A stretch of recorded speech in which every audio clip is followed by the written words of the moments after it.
Єпеню фацеле помето жаги девика, оцеле, оруле, сетену адаму и фунегину сете уца, ну ежо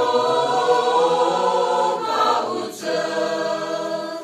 Не пути сурину еруди галиру на нуво, запеку безачамеца умомато чашаве, ну ежо руцала, тежо вароє нуша. Темекел жопете ну ебеча терутозо, tenuri,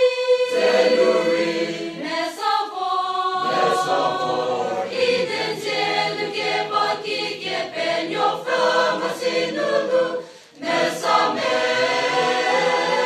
jadilu.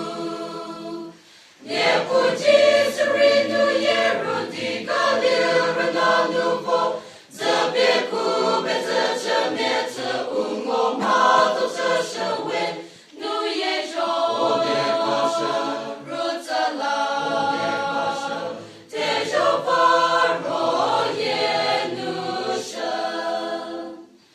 Krista eki upredisa la popuka geshetri, ponieho, religie,